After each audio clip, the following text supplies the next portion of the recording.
optimistic, hopeful, yet a bit misinformed immigrants that came to the modern-day Ellis Island, the JFK airport. I was born in the former Soviet Union behind the Iron Curtain, and I knew very little about America, but I was very hopeful.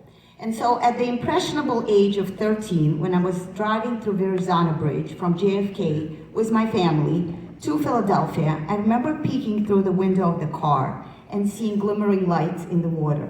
I breathed out, oh, the streets were paved with gold. I knew it. But nobody was stopping, so I decided to nap and just collect the gold tomorrow. In the morning, when I woke up in Philadelphia, in Northeast, I walked outside and discovered no gold, but I could always come back to the Verrazano Bridge, so it wasn't a problem. The first time I went to the grocery store, I literally fainted. There were so many things that I wanted to try. Potato chips, healthy American snacks, candy, bubble gum, ice cream. I've never seen so many amazing things. Thankfully, my grandmother was a doctor. She quickly revived me, and the store owner put me in the little bench right next to magazines and gave me free Coca-Cola. It was almost worth it. I remember sitting and looking at the gorgeous everyday Americans on the cover of magazines. Everybody wore just stunning white teeth, gorgeous hair, coordinated clothes, beautiful smiles, gorgeous jewelry. I was perplexed. It might take me a lifetime to look that beautiful. I was authentically worried.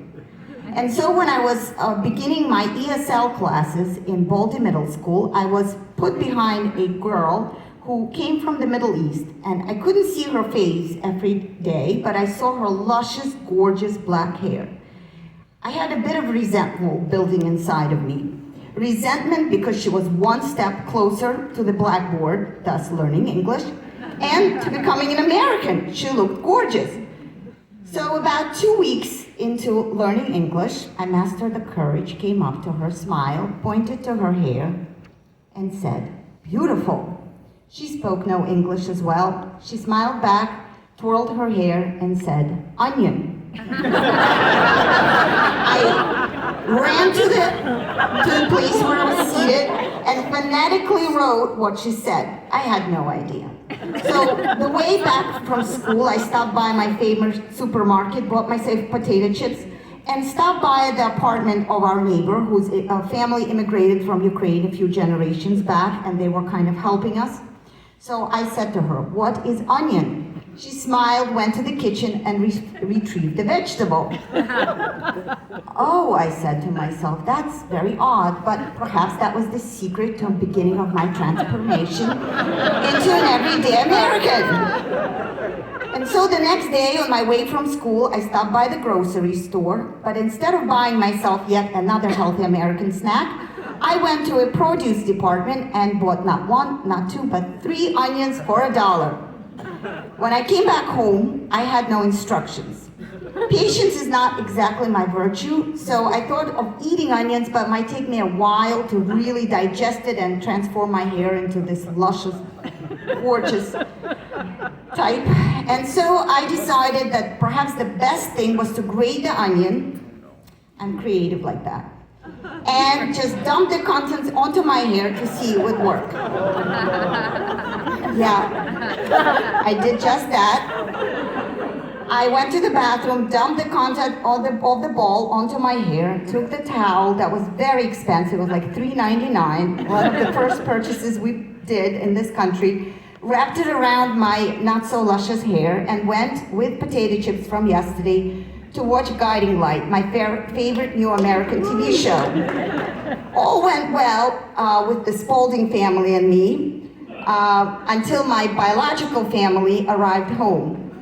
When they opened the door, something between trying to gasp for air and screaming as to what I was thinking, they wondered how I did not trigger an alarm in the entire apartment building. The way the smell works, you don't smell yourself after a while. So while the smell originally wasn't so pleasant, after about 10 minutes, I couldn't even smell it anymore. But considering how loud everyone was screaming, I realized that it must have been a very strong smell. So I went to the bathroom and I went to the shower and I tried to wash the onion out of my hair. And I don't know if you ever did onion therapy, but it's not easy to wash the onions out of your hair. And so I proceeded to wash my hair 10 times or so, crying because it just wasn't happening. And the next day when I arrived in school, I realized people smelled me way before they were able to see me. And my ESL English second language class, people couldn't really communicate with me, but they gave me very evil stares. And even the girl who, unbeknown to her, created this chaos, turned around every few minutes to stare at me. I was fuming, my anxiety was rising, and I just couldn't handle it anymore. In the last period, I just ran out of the class, and I felt like the best sacrifice I could do to my new American people is probably to cut off my not so luscious but pretty stinky hair. And so I went to a local barber store and I showed them that I want my hair off, and they gave me a very, very short cut. I was crying the entire time, and that was one long day, but few months later, I realized that the girl in front of me is named Anya. And her luscious hair was not a result of a vegetable abuse, but a genetic gift by her parents.